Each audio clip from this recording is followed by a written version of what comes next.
तो मैं एक विषय मीरा का इस संबंध में एक सुनाना चाहता हूं। मीरा मेड़ता जन्मी,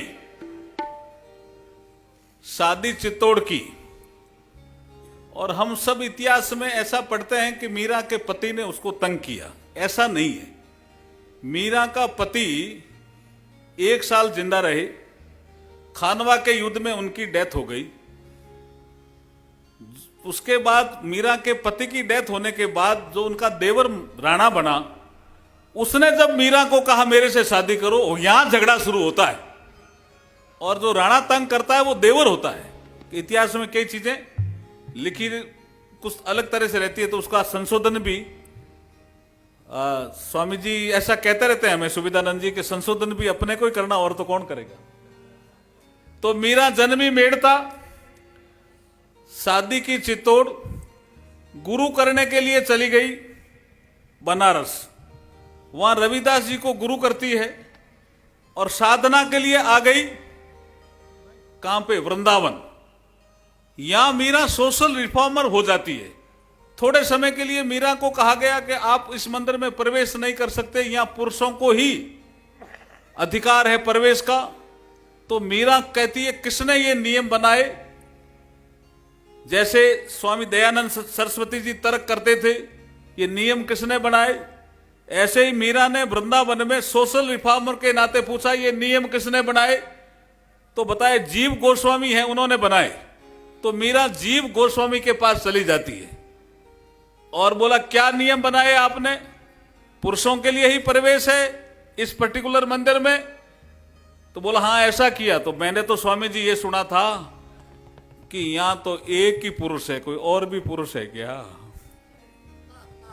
है?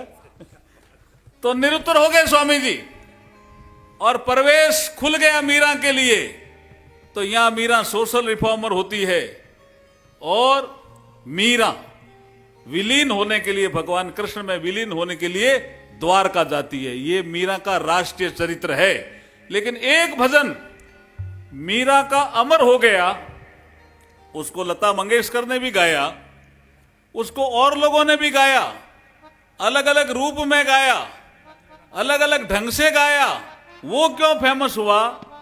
क्योंकि जब वो रविदास जी के पास गई और रविदास जी ने कहा आपको भेजा किसने है, आपका तो ड्रेस से तो ऐसा लगता है आप राजघराना हो। बोला हाँ मैं राजघराने से ही हूं, लेकिन मुझे भेजा है रामानंद जी ने। तो बोला समर्पण भाव से आई हो क्या मीरा? बोला हाँ समर्पण भाव से। बोला हाथ करो ऐसे। तो जैसे ही हाथ ऐसे किया, रविदास जी कोई काम कर रहे थे, उनका पानी मीरा को दे दिया और मीरा को कहा पी जाना। मीरा पी गई। पीने के बाद जो मीरा को अनुभव हुआ, मीरा कुछ 2-3 घंटे के लिए अचेत हो गई। और जो अनुभव हुआ वो बहुत अलग अनुभव हुआ। उसके पूरे शरीर में राम राम राम राम राम राम लिखा हुआ था। मीरा को लगा मैं तो कृष्ण भगत हूं, और ये राम राम लिखा हुआ आया। तो सहेली जिसने वो पिया नहीं था, उसको कुछ नहीं हुआ।